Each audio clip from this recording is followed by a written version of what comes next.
How's it going there, true believers? It is I, Shane, and I am here to give you another Marvel movie review. And today's review is Thunderbolts. Asterisk. That asterisk actually matters. So, before I go any further, please hit that like button, subscribe, and hit the notification bell right there so you can be notified of more reviews just like this one. And if you want to support me even further, my Patreon link is in that description below. So go ahead, donate whatever you see fit, whatever you can.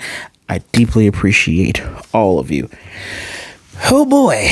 So, Thunderbolts. Who are they? What are they? First, one thing they are not. They are not Marvel's Suicide Squad. It's so annoying. And I don't know if it's annoying because of let's call normies, people who aren't into comic books or people who aren't in the know and don't always watch all these different things or know all these different things. I don't blame normal people. I blame idiotic folks who are a lot of times other reviewers who go, oh man, this came out first, so people are automatically going to say no. Audiences sometimes don't even give a damn. To call them that they are not the Suicide Squad, because the Suicide Squad largely are just a bunch of bad assholes or people who've gotten locked up who trying to get out go on literal suicide missions. No, the Thunderbolts are teams of, I don't want to say reform villains, but villains trying to reform or be rehabilitated, which is interesting. I play a game called Hero Clicks here. See, this is Hawkeye. This one, coincidentally, is Hawkeye from the MCU. He has been a Thunderbolt. Luke Cage has led the Thunderbolts. This here, Agent Venom, Flash Thompson, he has been a Thunderbolt. This guy here, though, Sentry, who is in this movie, technically he is the villain, but technically not. We'll get into Sentry's history in a minute, but he has never been a Thunderbolt. Although, coincidentally, all of them are Avengers except for Flash Thompson, actually. And I show you all of these pieces here to give you an example of the wide range of characters that have been Thunderbolts. They're historic. They are a team created by Kurt Busiek and Mark Bagley. Mark Bagley being one of the greatest Spider-Man drawers, artists of all time. Just even if it's an opinion, it is the best opinion. They debuted in The Incredible Hulk number 449 in January 1997. I love my favorite teams. My favorite team are X-Men. And if there's a lot of intricate teams that are inside the X-Men. So take the X-Men away. This is my second favorite team. I love the Thunderbolts. I love the idea of redemption. You know, this team started out in comics as Baron Zemo disguised as Citizen V, bringing in other villains who are they're still loyal to him, but they're bringing them in just so they can get more power, kind of trick folk. And when it was time to turn, matter of fact, I'll tell you the original lineup. Original lineup was the Beetle, who then went by Mach 1, Goliath, who then went by Atlas. You have Screaming Mimi, who turned into Songbird, my personal favorite. Then you also have Moonstone, who stayed as Moonstone. And then the Fixer became Techno. These are people, they became heroes. Now, when Zemo was trying to turn all that around, Songbird was the double agent. But here's the kicker. The team that we have on the screen right there, that team technically is comic book accurate because we knew the movie was coming, and Marvel loves their cross promotion synergy. That right there is the Thunderbolts. That is Bucky's team that premiered in 2023, well after we knew that this movie was coming. Which that team included Sharon Carter, aka Destroyer, Shang-Chi, Valentina Allegra de Fontaine, Red Guardian, U.S. Agent, Yelena Belova, Black Widow Natasha Romanoff, which if you all notice, she has a symbiote. Yeah, that is a thing in the comics. And led by Bucky Barnes, aka the Winter Soldier, or as I like to call him, the Winter Bucky. That is technically a comic book accurate team. Ghost became part of the team when Luke Cage was rehabilitating them. Taskmaster has been on and off. The real Taskmaster has been on and off on that team. So yeah, this is accurate. Name in MCU, if you haven't paid attention to the spoiler warning down there are spoilers. And it's now the team gets their name from Yelena's when they were posing as regular American family from what's it called? Shane, funny enough, Shane something Electric Company's Thunderbolts. Her and her father argue about who was the not the owner, but yeah, the sponsor of the team, right? There's a reason why I'm wearing this shirt too. Oh, look, it's Natasha. It's the reason why I'm wearing this shirt too. So, oh yeah, U.S. agent John Walker. He's been on Thunderbolts too. Back during Dark Reign, which was in 2022 when Kingpin was mayor. He was part of Wilson Fisk's Thunderbolts. Also, Otto Octavius was on that team. I digress. The name, they go back and forth. And you would think the asterisk comes from them just calling themselves Thunderbolts every once in a while as a joke. No, but we'll get into that in a second, right? Let's talk about Sentry, which I will break down several characters in this, but Sentry, the Sentry issue, BTW, the Thunderbolts do have like a slogan. It's justice like thunder. It's a little bit longer than that, but justice like thunder. Oh, let me give you some more publication history. I don't have my issues with me, but back in, I want to say 2014, 15, when we were doing like the all new Marvel crap that they were doing, Red Hulk, Thunderbolt Ross had his own Thunderbolt team, which Flash Thompson's Agent Venom was on. Also Deadpool, Frank Castle, the Punisher, Elektra Nachitos, Elektra, and my personal favorite, Ghost Rider. And their whole theme was red. It was interesting that Ghost Rider was able to turn his flames red. Okay. The way that book ended was insane. Maybe whenever I do Daredevil Reborn reviews, we can get into that because it does deal with the Punisher. So yeah, I came into here thinking, man, we have Helmut Zemo in the MCU. We also have Thunderbolt Ross, who we saw in the last movie, Captain America: Brave New World. Maybe but no, that had nothing to do with this. Maybe the Thunderbolts will come back later. But let's talk about this Sentry issue. So, I think Robert Kirkman, everyone's favorite guy who made Invincible, he let the cat out of the bag that Stephen Yeun was supposed to be Sentry. Because he's like, oh yeah, Stephen, because Stephen plays the voice of Invincible, right? Of Mark. And he's like, oh yeah, Stephen said, he's getting his shirt, his suit fitting and blah, blah, blah, blah, blah, blah. Do not have a friend like Robert Kirkman. Do not have a friend that will spill your secrets just because he has an irrational hate for the people that you happen to be working for and trying to make some money. Now, they claim it was scheduling issues on why he got swapped out. No, your buddy leaked that you were supposed to be Sentry.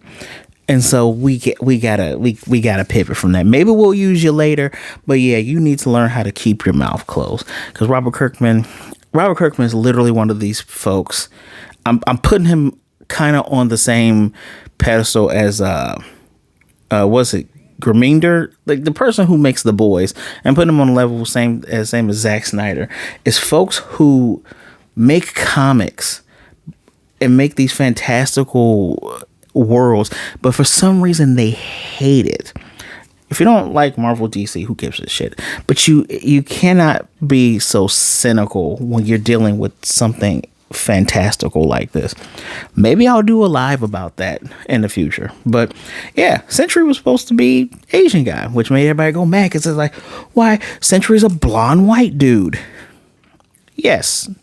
And he actually does become blonde in here, but now he's a black hair white dude. Played by pulling my other notes here. Played by Louis Pullman, son of Bill Pullman. Remember the guy from Independence Day? Yeah, that's his son. Pretty damn cool, right? So break down a little bit of this stuff from this movie, right? So the effects are really good. They're not like super super amazing or anything like that. They're good. You could tell they took time on this. The Sentry fight, the Void stuff, like just the people turn into like black shadows, and seeing the Void itself, like this representation of the Void. This, funny enough, is when Sentry merges with the Void. That's why it becomes red and black. But the stuff with the Void, you can't make out any features, but you see his eyes, those blue little rings in his eyes. That was done so well. When Robert Reynolds, when Bob starts to manifest his powers more, you see the blue in his eyes.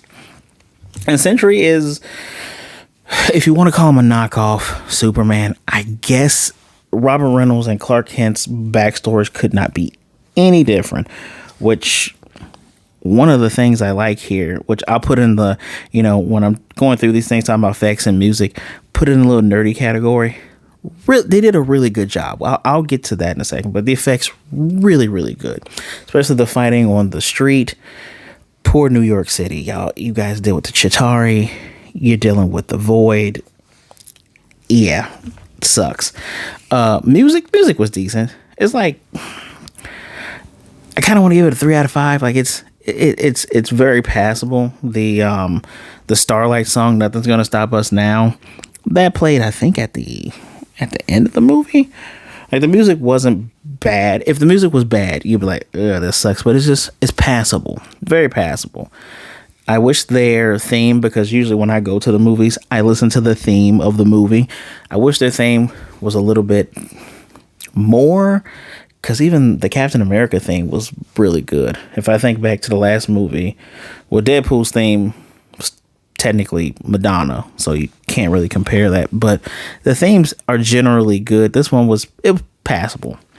Pacing was good. It wasn't. So this movie is funny, right? And it has a lot of heart. But you don't get Love and Thunder's, whiplash of joke, serious. It goes like, we have moments that are neutral, then you get a joke, or you get a moment that's starting to get tense, and the person will tell a joke that fits in, but it's not played up for laughs. It's played up for, we're being smartasses because these people are kind of assholes. But it's played up very, very well. Pacing was good. You're not going to get bored either. It's the interaction between these characters that is really, really good. That is a 5 out of 5, period. The dialogue, which is the best part, I don't know if I've ever done a category for this, but that is a 5 out of 5. The way they interact and talk to one another, c'est magnifique. It is so, so good. The scenes are really good too. Like I'll get into some of my favorite moments and my favorite scenes, but when you have the fighting, the characters showing off what they can do unintentionally, this scene right here that accidentally played, that's one of the ones I actually really like. Really good, but just scenes are great. 5 out of 5, yeah. But that dialogue, no one feels awkward when they're talking to each other. You feel like these are actual, I won't say actual people, but yeah, they're like having real conversations. Like Bucky the male, his conversation with her, like, hey, I didn't get to choose to work for Hydra, and a lot of other people didn't get to choose who they work for, but you have a choice and you could do the right thing. Or Yelena with her dad, I'll get into that in a minute. That was good. Yelena with Bob twice. Really good conversations, really good dialogue. Nothing made you go cringe or made you go, that's kind of awkward. Although I heard there was Wendell Pierce is in here playing I don't think he's a congressman. He's playing a person that's part of the impeachment committee. But we'll get into that in a second. But he does a really good job. Like, you feel like these are actual characters, and it doesn't feel forced. It doesn't feel weird at all. Plot. I'm giving the plot a 5. I see. I have no reason to not give it a 5, but my heart says 4. But I'm between a 4 and a 5 here, so we'll say 4.5. Right? What is the plot in this movie? Valentina Allegra de Fontaine is going to be. She's about to be impeached because of literal war crimes. She's the head of Ox, which I guess is the new Shield.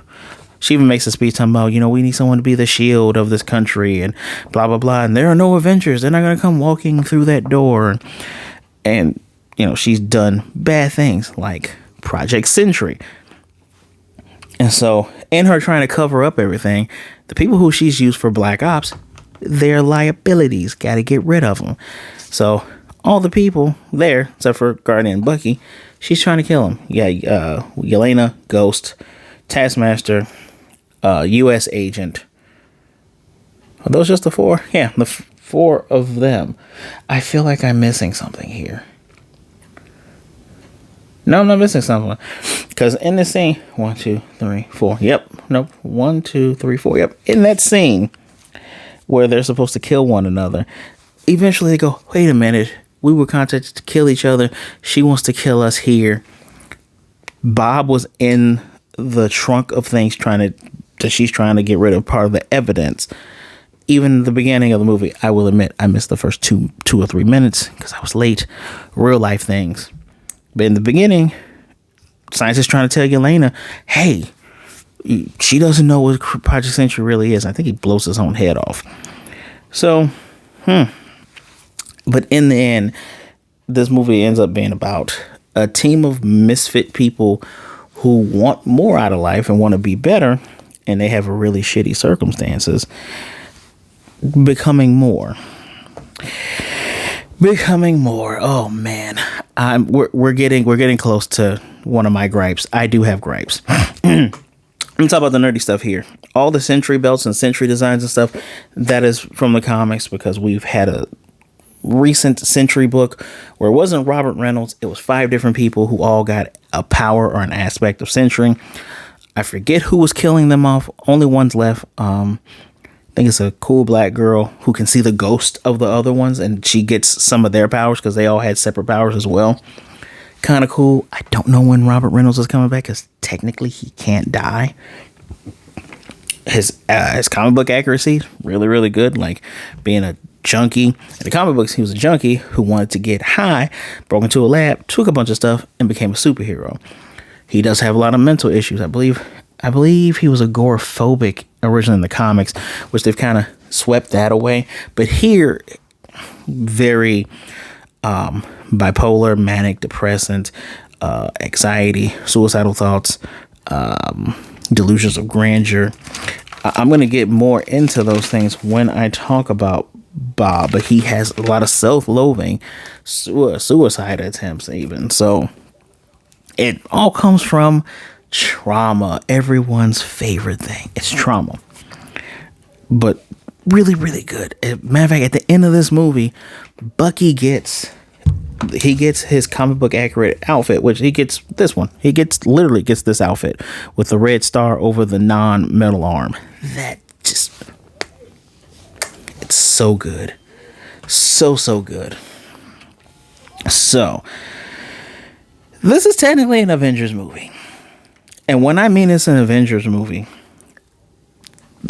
it's kind of what we were waiting for, right? I mean, you get these characters from different movies and shows. Because remember, Yelena showed up in Hawkeye trying to kill Clint on orders of Valentina. I don't know why she didn't quit then. Anyway, she shows up there. Recently they want to do a Hawkeye 2, but they only want to pay Jimmy Renner half. Dude almost dies, and you guys want to pay him half? What the hell is wrong with you? Anyway, she's in there. She's also from that crappy Black Widow movie. Obviously, Guardian is from the Black Widow movie. He's also in What If Season 3. I did not watch that yet. But he was in a limousine in that thing, too. Bucky is from everything that deals with Captain America. We just saw him, Brave New World. Ghost is from Ant-Man and the Wasp. Glad she's here. I mean, the character, I'm not trying to say the character's insignificant, but it's funny. She's way better here than the other one. Mostly because even though she's still, you can tell the characters finding themselves and becoming more open to things. But we'll get into that later. Who else is coming out here? John Walker is from Falcon and the Winter Soldier. Taskmaster. Oh boy, we're gonna talk about Taskmaster in a minute. But if you watch any of the trailers, you can tell there's one character that just isn't around so much. As a matter of fact, this promotional trailer I'm looking at here on the side, she's all the way in the back. That Taskmaster's all the way in the back. She looks like Taskmaster. Got the T-shield, got the sword, got the cool little helmet. And in this movie, which I didn't realize this was the final film for Phase 5. In this final Phase 5 movie, they kill her unceremoniously. So the 4-way battle I was telling you about, where Yelena's like, I want to be more out in the open now. And Val's like, all right, cool. One last mission. Person trying to steal something from me. She set them up because Yelena's supposed to kill Ghost. Ghost was sent to kill Taskmaster. Taskmaster was sent to kill John Walker, and John Walker was sent to kill Yelena. And then all of the chaos and the fighting, which really good scene. I can just check it off now. That was a good scene. Like the battle of all them.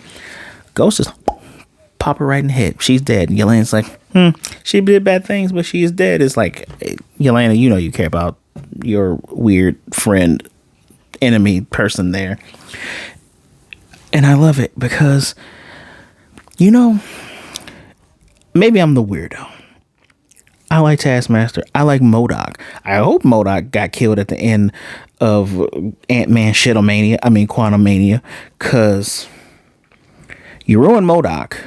They ruined Taskmaster by just going, oh yeah, no, Taskmaster's visor lets them see how people move, and then she can go ahead and do what they do. Not a lot of mimicry like what Tony Masters could do. And what's insane to me is that there's a character who may or may not be his daughter, known as Finesse, who has the same powers. So if you wanted Taskmaster to be a woman, you had one right there. Instead, you made one, which I don't even remember that character's name. Let me just scroll down here. Antonia Dreykov. Oh, Antonia. That's the fun with Tony Master. No, that was stupid. That was very stupid. And when she died, I was like, so that's how you did it. Cool. Got rid of it. Just a huge hint. Such a huge hint of what's going on here. Now, I'm telling you about the stupid asterisks so much. So I'm going to bring it up here. The asterisk is because at the end of the movie, when they're finally going to try to turn in Valentina, she tricks them and they come out and it's a news conference. These are the new Avengers, which is Sentry was actually part of the first new Avengers. If I can, I just want to fact check myself real quick. I remember that new Avengers team because it was nice. Just hold on. New Avengers comic. MCU ruins a lot of things. Like I have to type in comic. Yep. New Avengers. And I actually remember, I forgot about Ronan. It was Ronan, who's Hawkeye, Luke Cage, Spider-Woman, Spider-Man, Wolverine, Cap, Iron Man, and Big Blue and Gold himself. Whoa, that's bright. Sentry. Yeah, look at that. You barely see that. But yeah, no. He was part of that new Avengers group. So again, comic book accuracy, FTW. Coolio. But that's what it is. At the end of the movie, the asterisks, they get turned to the new Avengers logo that we've seen when they were talking about things they were going to do in the MCU. Boy, oh boy, oh boy. I'm going to talk about that at the end. I have so much more to talk about, but the themes of this movie about depression, anxiety, loneliness, suicidal thoughts, mental health, wanting to be more and be more fulfilled. Guardian is just doing limo stuff, but he wants to serve the people. He wants to be, cheered and adored like he was many years ago in Mother Russia. And Yelena wants to do more as well.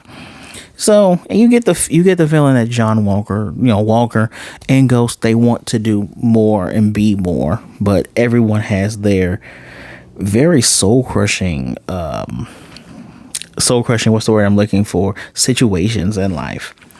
My favorite moments.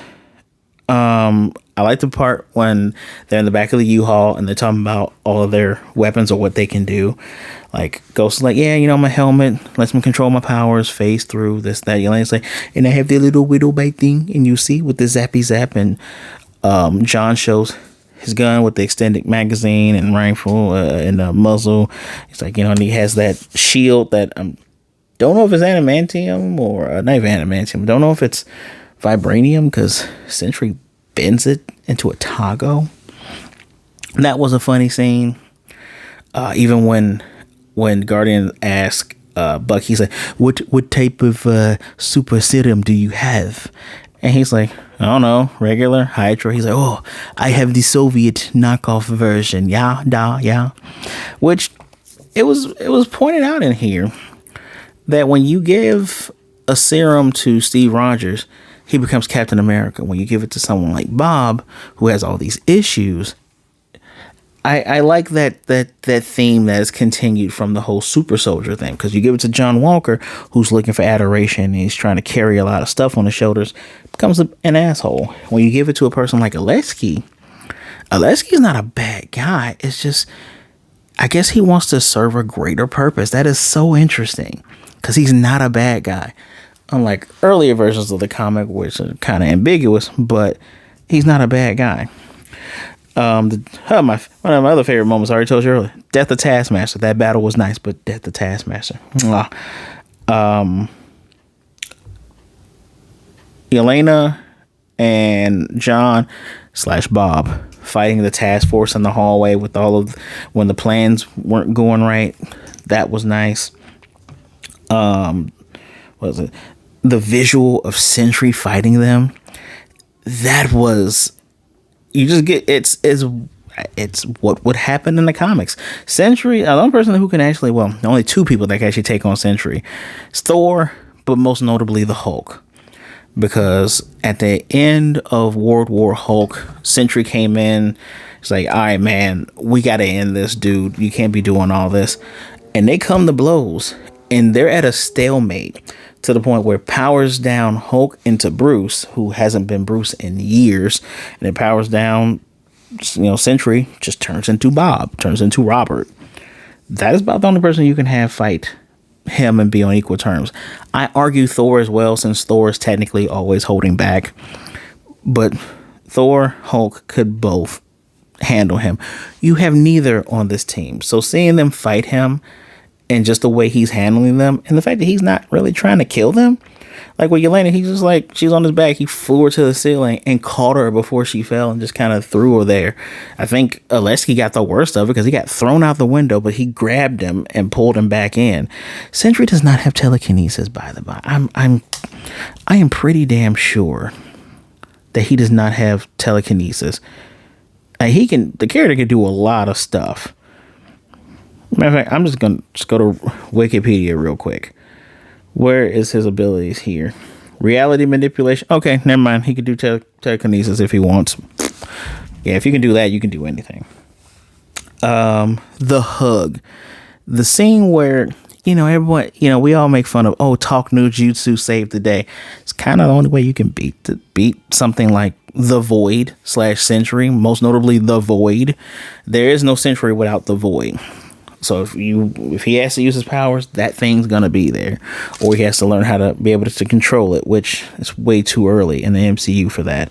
But that hug scene was very nice, letting him know you're not alone. When his literal inner demon is saying it's just always gonna be us, you're always gonna be alone. I like that.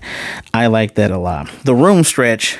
I've a little spoiler for people who are used to my channel.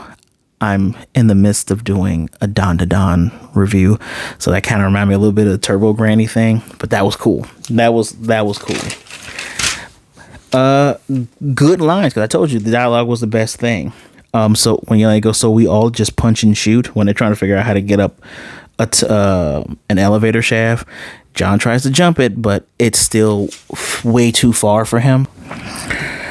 That was when he fell down too. That was funny. When Bob laughs at John Walker, and he's like, "Why are you laughing?" He's like, "You're supposed to be Captain America, but you're a bit of an asshole." Kind of knocked him down a couple pegs, right? Yelena's talked to Alesky. You know, it had been a year since he had called her. You know, she had already kind of told off everybody, was kind of an asshole to everyone. And when she's walking off, he's like, "Hey, this is not you. I saw the light in your eye when you were teaming up with everybody." And she's like, "You didn't talk to me. You know, I lost my sister and then I lost her forever this time." And when he goes, "I didn't think you would want me," she did. That was really, really good conversation. When Val was talking to Mel, she said a thing, and this feels like art imitating life a little bit. Righteousness without power is an opinion. And that is something that someone so power hungry and broken and so scared could actually say, because that's crazy. It's kind of true, but at the same time, Val is so damn pretentious. I really wanted them to kill her in this movie. Bob, when he's talking about he's a god, because Val says to everyone, you know, he's as strong as the whole team of Avengers, and he's like, "Well, I'm a god." You're throwing that god word around kind of loosely. Well, no, you said I'm strong as the whole team of Avengers, and that includes at least one god, which technically this dude is kind of god. Like Mel, there was like a kill switch. Mel hit it, dude died, and then turned into the void. Yeah.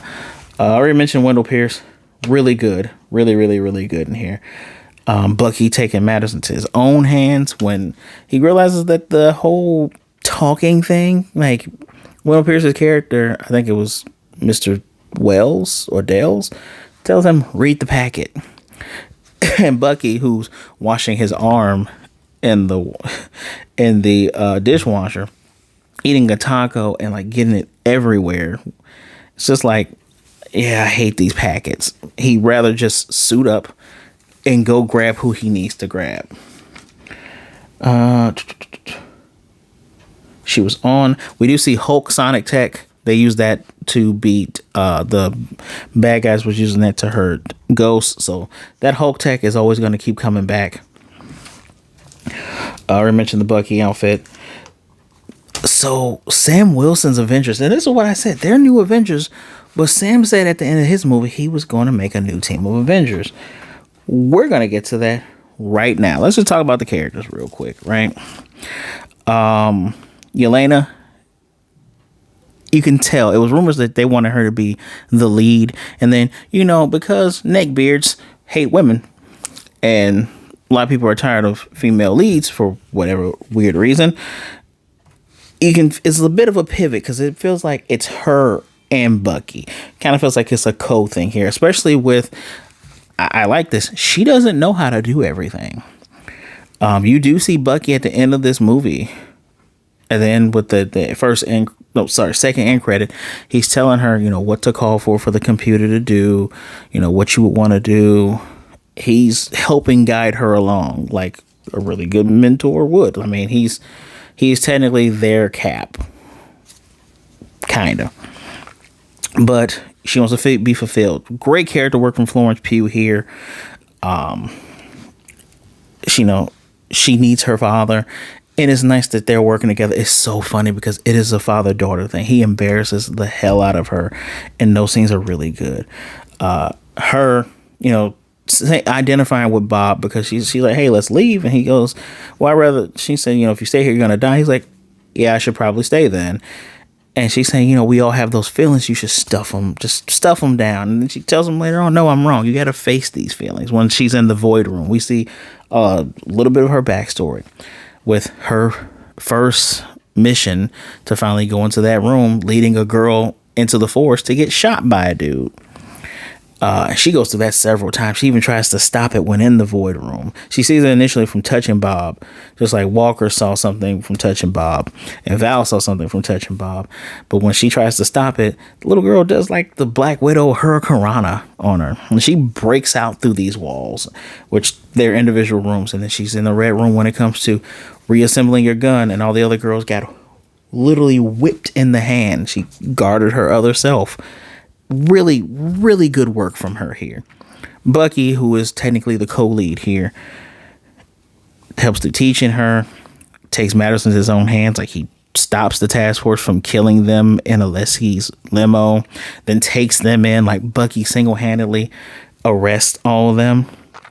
Although the scene when they're telling him it's a dude named Bob, he has these powers, and he's like, yeah, whatever. He gets the call from Mel, and he's like, Bob, and they're like, Bob. A lot of use of the name Bob in this movie, but it doesn't weigh on you. I was just kind of trying to figure it out. I said, dude, is this too much Bob? I don't think it's too much Bob. It's passable. I kind of want to see Robert Downey Jr.'s Iron Man interact with Bob just so he can keep saying Bob a lot. I digress. Really good moment. Ghost, this is a natural progression for Ghost, going from understandable villain where she's, been locked up in a lab because of everything she's gone through, and she comes back. Like, she goes through the door when they're about to be incinerated. She goes to the door, gets them out. After they're able to get her out, she gets the vehicle, comes back to them, which Walker says, oh, you came back twice. Okay, it wasn't every man for themselves.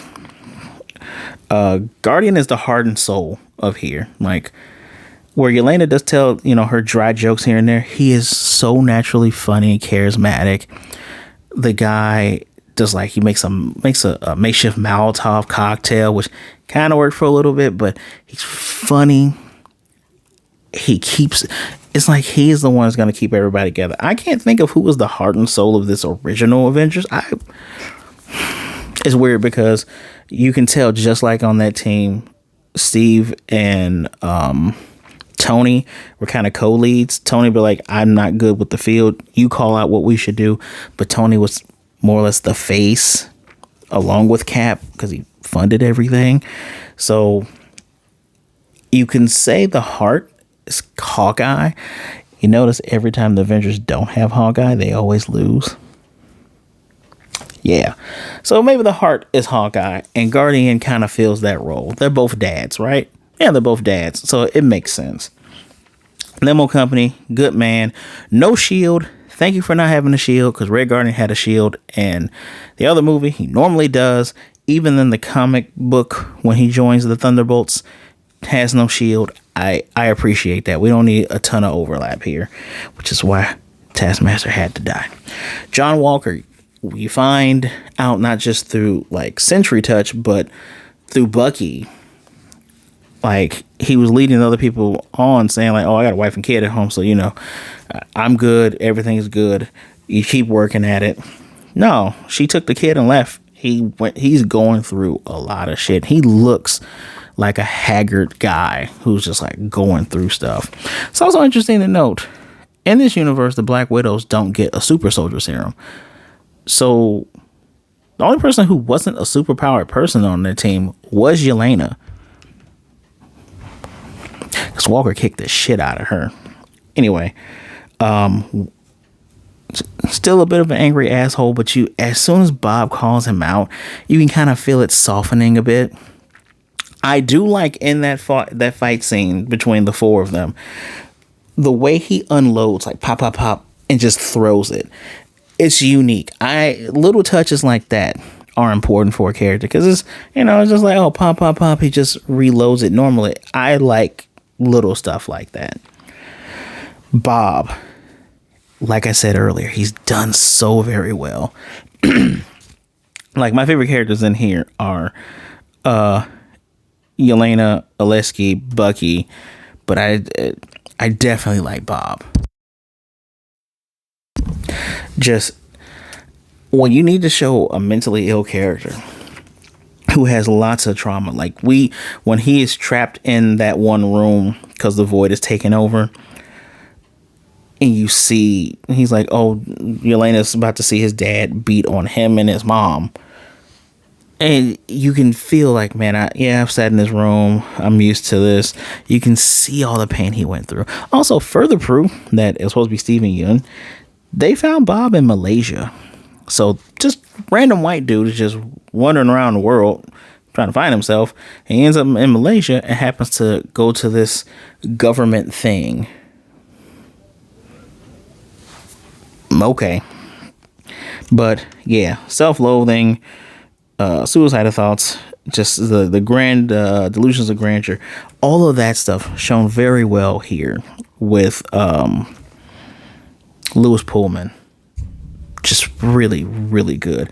I do appreciate the fact that again at that last end scene, he goes, yeah, I can't become Sentry. If I become Sentry, there's the void. Thank you. That's comic book accurate, 1. 2, that's how you keep it from going, well, hey, if they got the Sentry, why are they worried about anything? No, they technically don't, because then the void is going to be a much bigger issue where he blacks out. I think all of Manhattan gets sucked into the void until they, got to hug it out with Bob and say, hey, buddy, you don't have to do this alone. I do like the turnaround between Bob and John. I do like that a lot. That turnaround was really good. Going from John just constantly berating him and talking shit, which is why you had your shield turned into a taco, to, John going, I get it, buddy. And he's cheering him on at the end. I like that. I like the natural progression. That's why I say the pacing is good. The moments feel earned. Another one is Valentina. She's their Nick Fury of this Avengers. She's just an evil asshole.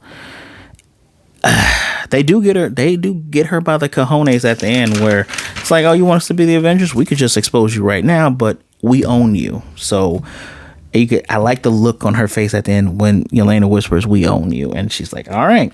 Seeing her backstory of her watching her dad get killed after she made a mistake where he's told her, don't tell anybody where we are. I think she's Italian.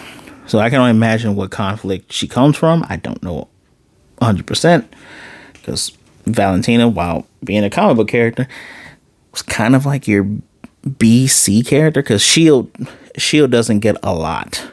Shield gets enough, but Shield doesn't get a lot. She has gotten more traction over the years when you need a villain here or a turncoat there. But yeah.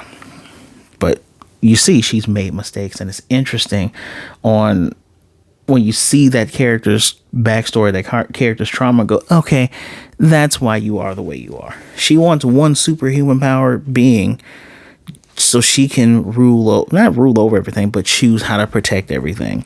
And you can tell that comes from her being a little girl, not being able to do anything, and actually messing up. Mel the assistant, who I guess would be Allegra De Fontaine's Maria Hill. I thought she was going to die in this movie. Like, Val knew, at least towards the end of the movie, in that third act, that she was basically on the fence to turncoat. And they have this conversation. She was in high school when the first Avengers movie happened, I believe. Yeah. And, Val's telling her, do you want to change the world, or do you want to be a good person? She's like, well, why can't we do both? And that's what the whole righteousness speech comes in. She does save Val, telling her she wants a raise, like saving her from getting killed using that kill switch. But I can see Mel working more with Bucky than anything, because she's a nice young person. She's on the fence. Again, art imitating life. All you need is, you talk to a person on the fence who knows that this stuff is wrong. And if you can get them just to be brave enough to stand out, they can change things. So I've talked to you for 44 minutes. What is there left to say? I'm going to talk about that last end credit scene, because the first credit scene was just the Wheaties box thing with David Harbour trying to get this lady, who I thought was Aquafina, but I guess it wasn't. That's kind of bad on my part, but I digress. Trying to get her to buy the Wheaties. But the real one, with Bucky trying to talk her through everything, I messed up and didn't. Okay, this is appropriate here. So in the movie, I said to you earlier, well, Sam's trying to make the Avengers. Well, that comes up where 14 months after all that, Yelena's like, well, I thought you were going to talk to Wilson. It's like, yeah, the talks didn't go well. Sam Wilson already copywrote the name Avengers. He took the name. First of all, smart on you, Uncle Sam. Very smart. Kind of leaves you, it makes me wonder what's going to happen there. Like, is this like a Tony Steve level kind of thing? Where it's like, I can't believe you knew that I was going to bring this team together or make a new Avengers team. And you're teaming with Valentina, Allegra de Fontaine, who we know she's a bad guy. And now you have all these other people who are possibly compromised, who they're known to kill folks. And that's not what we do. Is that what you do, Buck? I'm pretty sure he probably asked him that. He's like, nah, Sam, I don't do that. You know, I would have killed them if I did. Right. So I like that, you know, and then we get Red Guardian wearing one of those race driver suits, and to get around the copyright, it says Avengers with the Z. That is exactly how copyright is done. A lot of people do stuff like that. It is very funny. Ghost looks really good too. Someone mentioned that a lot of times when people get their superhero glow up, they get like a blowout. She was looking, I won't say she was looking rough in the movie. She was looking like someone out in the field. But now she's an Avengers, kind of like, yeah, I get the star hair, and they all get their cool costumes. But at the end of this, we get, I think Elaine was talking about a threat from space, right? She's like, something coming from space, and Buggy's teaching her what to ask for with the computers. And then they see a ship, but the computer tells them it's an interdimensional ship. And on that large aircraft, you see a 4, the Fantastic Four, which is coming out in July. Second movie in July. First one, Jurassic Park, of a new trilogy. Scarlett Johansson's in that. Then Fantastic Four, then Superman. So that's how you tie it all together. Which, funny enough, this is why I pull these things up.